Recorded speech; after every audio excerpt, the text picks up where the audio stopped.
ఒక వ్యక్తి 10th class fail అయ్యిండు, పాస్ కూడా అవుతలేడు. కానీ ఇంకోడు అదే వాని పక్కోడు స్టేట్ ఫస్ట్ వచ్చిండు.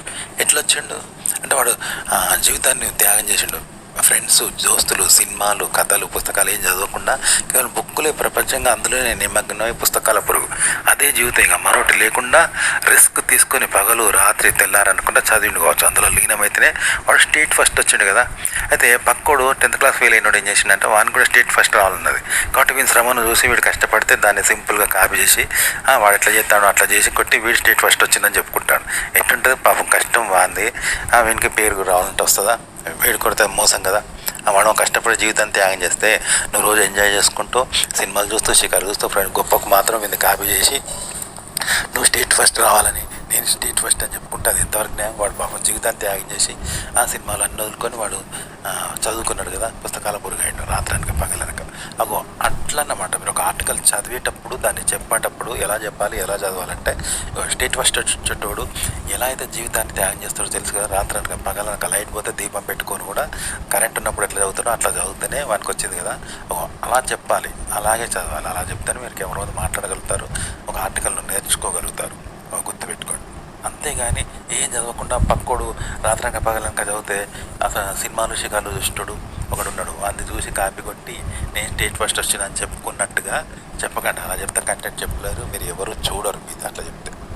ఇప్పుడు ఒక వ్యక్తికి పాము కరిచింది అనుకో, ప్రాణం పోకుండా ఉంటుందా? ఎవడు బతకడు పాము కరిస్తే. అలాగే ఒక వ్యక్తి విషం తాగిండు లేదా మందు మింగింటారు కదా, పాయిజన్, చావకుండా ఉంటాడా? ఎవడు ఉండడు, ఖచ్చితంగా చేస్తారు. అయితే పాము కరిచినానికి విరుగుడిస్తే ఖచ్చితంగా బతుకుతాడు వాడు, ఎవరైనా బతుకుతాడు. విషం తాగినానికి విరుగుడిస్తే ఖచ్చితంగా బతుకుతాడు కదా, 100% బతుకుతాడు. అట్లనే మీరు ఒక కంటెంట్ చదివేటప్పుడు అనుభవంతో చదవండి. మానసికంగా, వ్యక్తిగతంగా మీరు అందులో నిమగ్నం అయిపోయింది. పూర్తిగా ప్రపంచాన్ని మర్చిపోయి అదే ప్రపంచంగా అనుభవం పొందండి, ఆలోచించండి, జీవించండి. అంతేగా వాస్తవ ప్రపంచాన్ని, చుట్టూ ప్రపంచాన్ని మర్చిపోండి. అదే ప్రపంచంగా అదొక ద్వీపకల్పంగా అందులో జాయిన్ అయిపోయింది. అలా మాట్లాడండి, అలా ఆలోచించండి. చదివేటప్పుడు అలా చేయండి, అలాగే చెప్పేటప్పుడు చెప్పండి. అట్లయితేనే మీరు ఖచ్చితంగా చెప్పగలుగుతారు. ఓకే, ఇది లేకుండా మాత్రం చెప్పలేరు. ఒక కంటెంట్ చదివేటప్పుడు కానీ చదివింది చెప్పేయడం కానీ అనుభవము, ఆలోచన, స్వీయ అనుభవం, ఆలోచన, అనుభూతి శారీరకంగా, మానసికంగా, వ్యక్తిగతంగా అందులో లీనమైపోవాలి. పూర్తిగా ప్రపంచాన్ని మర్చిపోయి అదే ప్రపంచంగా లీనమైపోయి అనుభవం పొందాలన్నమాట. అది ఎట్లా, ఇది పొందకుండా చెప్తే ఎలా ఉంటుందంటే, ఏమి చదువుకోకుండా 10th క్లాస్ పాస్ కమ్మంటే ఎవడైనా పాస్ అవుతాడా? అసలు పుస్తకమే చదవలేదు, బడికే పోలేదు, 10th క్లాస్ పరీక్ష పాస్ అవుతాడా? కాదు కదా. అలాగే అనమాట. అనుభవం పొందండి, అనుభూతి, ఆలోచన, అనుభవం పొంది అదే అనుభవంతో మళ్ళీ చెప్పండి. పూర్తిగా ప్రపంచాన్ని మర్చిపోండి, అదే అనుభవమే ప్రపంచంగా, జీవితంగా అలా చెప్పాలన్నమాట. ఉదాహరణకు ఒక స్త్రీని శృంగారం చేస్తే నువ్వు అనుభవిస్తావు కదా, అనుభవిస్తావు అంటే అనుభవం పొందుతావు. అనుభవం పొందితే ఏం చేస్తావు? ఆమెకు అనుభవాన్ని ఇస్తావు, అంటే ఆమె ఆనందం కలిగేలాగా కూడా చేస్తావు. నీ అనుభవాన్ని వాళ్ళ ఆమెకు ఇస్తావు కదా, నువ్వు అనుభూతి పొందుతావు. అనుభవిస్తూ, అనుభవం పొందుతూ ఆమె కూడా అనుభవాన్ని, ఆనందాన్ని ఇస్తావు. ఆమెను సుఖపెడతావు, నువ్వు సుఖపడతావు కదా. అట్లా అది అనుభవం కదా. అదనమాట కంటెంట్. ఇలా చెప్పాలన్నమాట. మామూలుగా ప్రతి ఒక్కటి సెక్స్ అనగానే అందులో ఎక్స్పర్ట్లుగా అందరు కామశాస్త్రులే, అందరు ప్రతి ఒక్కరు ఆశయాన్ని మించిపోతాడు శృంగారం. ఎందుకంటే అందులో నువ్వు నిమగ్నమైతావు, పూర్తిగా నిమగ్నమై ప్రయోగాలు చేసి, పరిశోధనలు చేసి, హీరో అయ్యి అన్ని టాలెంట్ చూపించుకుంటావు. స్త్రీలు కూడా టాలెంట్ పెంచుతావు, ఆమెను శృంగారం చేస్తావు కదా. ఒకరు చెప్తున్నాడు, ఈయనరు ఎవరు నాకే తెలుసు అని ఉంటాం, అంతా తెలుసుకుంటాం కదా, అంత ఎక్స్పర్ట్లం అవుతాం కదా. ప్రతి వ్యక్తి అవుతాడు ప్రయోగాలు చేసి నిమగ్నం అవుతాడు అలా. కాబట్టి అన్నీ శోధించగలుగుతాడు, తెలుసుకోగలుగుతాడు. ఒక సముద్రాన్ని అంత కష్టం, అది అంత కష్టపడతాడు. మరి ఏది సముద్రాన్ని ఈదుతాడు శృంగారంలో. కానీ వేరే వాళ్ళ ఆర్టికల్ చదివినప్పుడు కూడా ఇలాగే నిమగ్నం అయితే, అందులో అనుభూతి, అనుభవం పొందితే కనుక లీనమైతే నువ్వు అందులో కూడా ఎక్స్పర్ట్ అవుతావు. వేరే ఆర్టికల్స్, వేరే విషయాలు. కానీ అందులో నువ్వు లీనమైతలేవు. అంత లీనమై సముద్రాన్ని దాటినంత రిస్క్ తీసుకుంటలేవు, లీనమై అనుభవం పొందలేవు. కాబట్టి నువ్వు దాన్ని పూర్తిగా చదివేటప్పుడు అట్లా లీనమైతలేవు, అలాగే కెమెరా ముందు చెప్పేటప్పుడు అలా లీనమై చెప్తలేవు. అలా చెప్పుకుంటేనే జనం చూస్తలేరు. గుర్తుపెట్టుకోండి. మీరు కనుక లీనమై శృంగారంలో ఎంతైతే అందులో లీనమై మీరు ఎక్స్పర్ట్ అవుతారో, ఎంత అనుభవం, అనుభూతి పొందుతారో, స్త్రీని సుఖపెడతారో, మీరు సుఖపడతారో, టాలెంట్ చూపిస్తారో, అలాగే నిమగ్నమై అనుభవం పొంది, అనుభూతి పొందితే మీరు వేరే ఆర్టికల్స్ కూడా, వేరే వాళ్ళ ఆర్టికల్ కూడా చదివేటప్పుడు అలాగే ఎక్స్పర్ట్లు అవుతారు. అలాగే లీనమై నిమగ్నమై చెప్పండి కెమెరా ముందు, అలాగే నిమగ్నమై చదవండి, ఖచ్చితంగా అవుతారు. గుర్తుపెట్టుకోండి. ఇప్పుడు మనం ఒక పులి వెంబడబడుతుంది అడవిలో, లేదా ఒక పాము వచ్చినప్పుడు, పులి వచ్చినప్పుడు పెద్దగా అట్టుకుంటూ వేడిగా ఉరుకుతాం కదా, శక్తి అంతా కూడా తీసుకొని పారిపోతాం. అదే ఊర్లో పిల్లి వస్తే ఏం చేస్తాం? అంత పారిపోతాం, అంత శక్తి తీసుకో పారిపోవు కదా. అదే అట్లా అన్నట్టు నువ్వు శృంగారంలో మనం లీనమై అనుభవిస్తాం, అనుభవం పొందుతాం, స్త్రీని సుఖపడతాం అంత ఎక్స్పర్ట్ అవుతాను. అది పులి ఎంబడి పడితే పారిపోయినట్టు.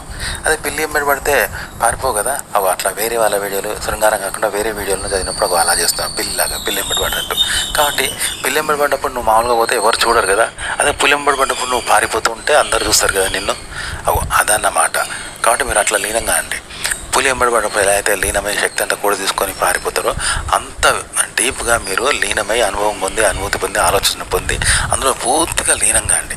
అలా వేరే వాళ్ళ ఆ వీడియోలను చదివి అలాగే చదవండి, అలాగే చెప్పండి. అప్పుడు మీకు వ్యూస్ వస్తాయి, చివరి దాకా చూస్తారు మీ వీడియోని. కంటెంట్ ఎలా క్రియేట్ చేస్తారంటే జీవితంలో నటించడమే బాగుండదు కదా. ప్లాస్టిక్ పోలీసు అసలు అంటే నటనగా నటనను నటిస్తున్నాడు, రెండు తప్పే. అదే వాస్తవం అని భ్రమపడుతూ ఉన్నాడు, అది కూడా అవాస్తవం. మళ్ళీ ఇట్లుంటుంది అన్నట్టు. అలాగే సినిమా కూడా ఇలాగే చేస్తారు.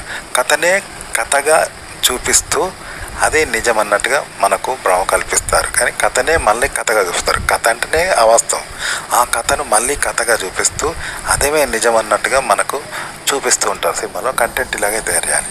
నటనే అంటేనే నటన, అంటే నటనగా అంటే ఇది నటనను మళ్ళీ నటిస్తున్నాం. నటనగా నటిస్తూ అదే జీవితం అన్నట్టుగా వ్యవహరిస్తే ఎలా ఉంటుంది, అలా మీరు కంటెంట్ తయారు చేయాలి.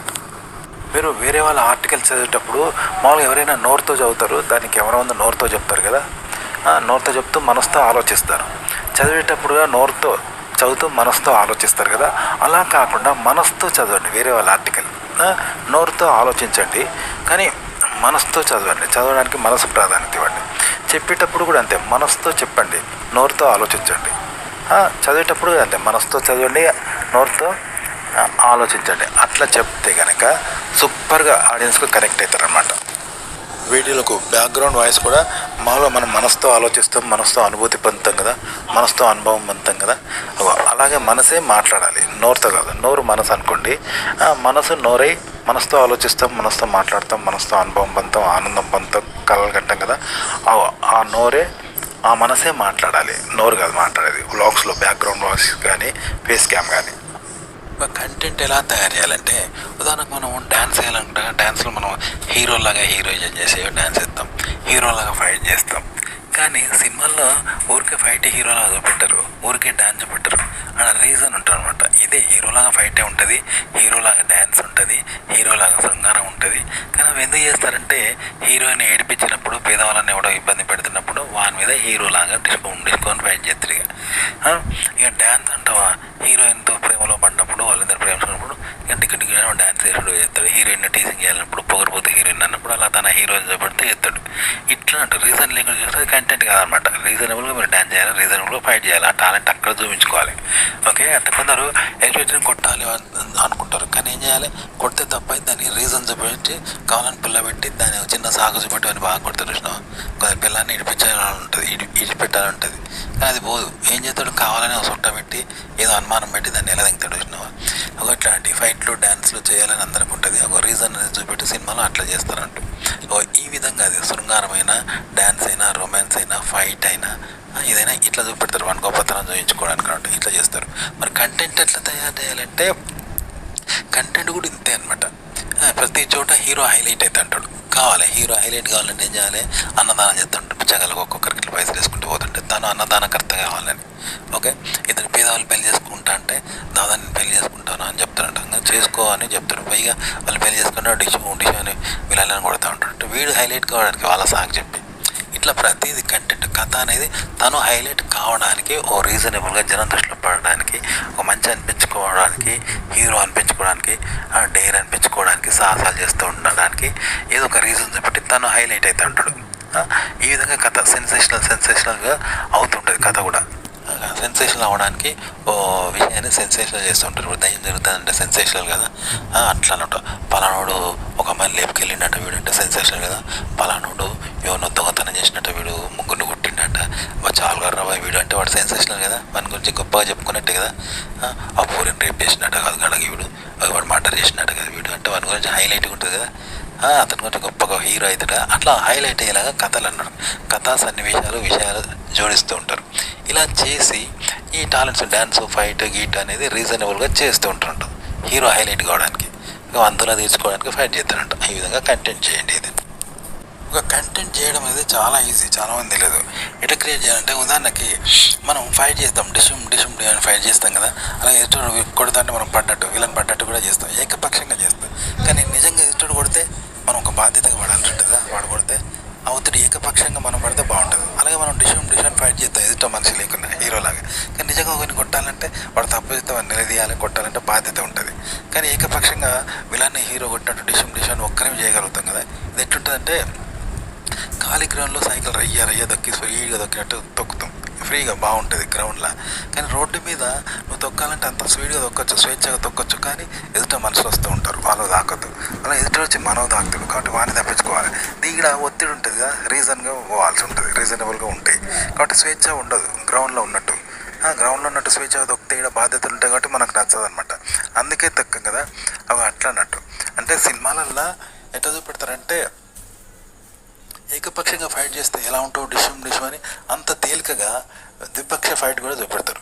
విలన్ కూడా ఏకపక్షంగా పడ్డట్టే పడతాడు, హీరో కూడా ఏకపక్షంగా కొట్టినట్టే కొడతాడు. కానీ ఇద్దరు చూపెడతారు అంటూ ఆ విధంగా అనమాట. ఓకే, ప్రతి సన్నివేశం అట్లే ఉంటుంది. Fight, romance, dance, fight, heroism ప్రతి ఇట్లుంటుంది. కానీ అది సింగిల్గా ఉండదు, డబుల్ ఉంటుంది, ట్రిపుల్ చైన్ సిస్టమ్. కానీ ఏకపక్షంగా చేస్తే ఎలా ఉంటుందో చెప్పాను కదా, ఆ విధంగా చేస్తారంటూ. అప్పుడు మనకు నచ్చుతుంది. ఇక మనం కంటెంట్ ఎలా చేయాలి సార్, ఇవి సన్నివేశాలు కాకుండా కంటెంట్ అంటే కథ అంటే తెలుసు కదా. కథ ఎలా చేయాలి అంటే, ఈ కథ కూడా అంతే అనమాట. ఏకపక్షంగా మన ఊహల్లో కళల్లో తేలుతూ ఉంటాం కదా, అలా తేలుతాం. కానీ దాని వెనుక బాధ్యతలు ఉంటే ఎట్లుంటుంది, బాధ్యతతో చేయాలంటే కష్టం కదా. ఇప్పుడు ఒక ఇంట్లో దొంగతనం చేసినట్టే హీరో టీమ్ దొరుకుతాడు, హీరో ఇలాగా దొంగతనం చేస్తాడు స్టైల్గా, ఒకరిని కొడతాడు, ఫైట్ చేస్తాడు, పారిపోతాడు, ఏదో హీరోయిజం చేస్తూ ఉంటాడు. అవన్నీ కూడా బయట చేస్తూకుంటారా, ఎదురు వచ్చి కొడతారు, పోలీసులు వస్తారు, దొంగని దొరకబడతారు, కొడతారు, పారిపోవాల్సి ఉంటుంది, భయపడాల్సి ఉంటుంది, ఇన్ని ఉంటాయి కాబట్టి బయట చెయ్యం. దీన్ని బయట చేస్తే ఎలా ఉంటుంది, దాన్ని సినిమాలలో ఏకపక్షంగా పట్టుకునేటోళ్ళు లేరు, ఇంటోడు రాడు, పోలీసులు పట్టుకోరు. అప్పుడు ఎట్లా చేస్తాం, ఫ్రీగా చేస్తాం కదా, డిషుమ్ దొరికినట్టు స్టైల్గా చేస్తాం కదా, ఆ విధంగా చూపెడతారు అన్నట్టు. ఇలా కంటెంట్ తయారు చేయండి. అంటే బయట ఉండేది ఇదంతా, బయట దొంగలు కొట్టుకోవడం, ప్రేమించడం, రేప్ చేయడం, పారిపోవడం, దొంగతనం చేయడం, ఇవన్నీ హీరోయిజం లాంటివి. కానీ బయట రిస్క్ఫుల్గా ఉంటాయి. వాటిని ఏకపక్షంగా చేస్తే ఎట్లుంటుంది తెలుసు కదా. ఏకపక్షం అంటే పట్టుకునేటోళ్ళు కొట్టేటోళ్ళు అనుకో, ఈజీగా దొంగతనం చేస్తావు కదా.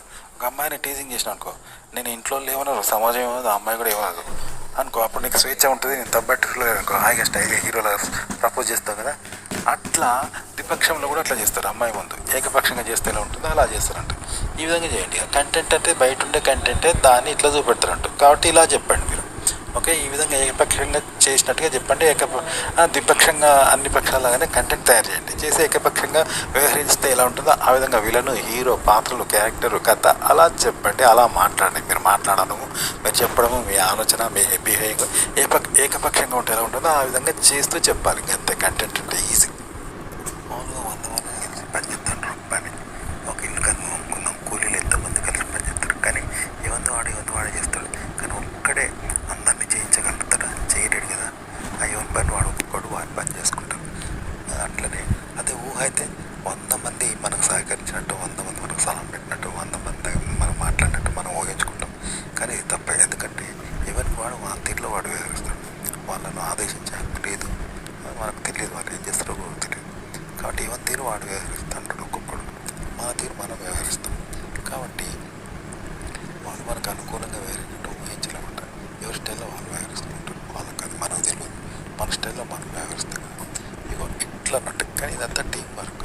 కానీ ఒక్కొక్కడు వాడు వ్యవహరిస్తాడు. ఎదుటిని కంట్రోల్ చేయడం, దాన్ని తెలుసుకోవడం కానీ ఉండదు కదా. ఎవరి స్వేచ్ఛ వానికే ఉంటుంది, ఇంకోనికే ఉండదు. ఇవ్వడు పొందడు, ఇంకోడు పొందడు. ఇట్లా వర్క్ అయితే ఉంటుంది. Group work, team work. ఈ విధంగా ఆర్టికల్ అనేది ఇలా చదివి ఇదే విధంగా చెప్పండి. అంతేగాని అందరినీ నువ్వు హ్యాకింగ్ చేసి వాళ్ళందరూ నువ్వేగా మాత్రం చెప్పకండి. క్రియేట్ చేయడం కానీ చెప్పడం కానీ చెప్పకండి. అలా క్రియేట్ చేయకండి. వాళ్ళందరి ఆలోచనలు నీ అయినట్టు, వాళ్ళు నువ్వు అయినట్టు చెప్పకండి. ఎవరికి వాళ్ళు ఉంటారు, నీకు నువ్వు ఉంటావు. ఈ విధంగా ఆలోచించి చెప్పండి. మీరు ఆర్టికల్ చదివి ఇలాగ చెప్పండి, రాయడం ఇలాగ రాయండి. కంటెంట్ ఎలా చెప్పాలంటే, ఇప్పుడు ఒక సింగర్ ఉన్నాడు. సింగర్ ఏం చేస్తాడు, ఎంత గొప్ప సింగర్ అయినా సరే మనిషి గొంతుతోటి మనిషి గొంతు చేయగలిగినవి మాత్రమే చేస్తాడు. వాటితోనే అద్భుతాలు చేస్తాడు. కానీ అంతకుమించి పోడు కదా. అది ఏ మనిషి అయినా చేయగలుగుతాడు కష్టపడితే. కానీ మనిషికి అతీతంగా చేయలేడు కదా. జంతువులాగా, కోకిలలాగా, ఇన్స్ట్రుమెంట్ లాగా, ఫ్లూట్ లాగా అవి చేయలేడు కదా. కానీ అలా చేస్తే ఎలా ఉంటుంది? అసాధ్యమే కదా. మనకు సాధ్యమైతే ఎలా ఉంటుంది? అలాగే మీరు ఆర్టికల్ కూడా ఇలా రాయాలి. ఒక మనిషి జన్యుగా మన ఆలోచన మనము ఎలా ఉంటామో దానికి భిన్నంగా రాయాలి పూర్తిగా. అలా రాస్తేనే కంటెంట్ అవుతుంది. చెప్పడము, రాయడం, తయారు చేయడం, క్రియేట్ చేయడం.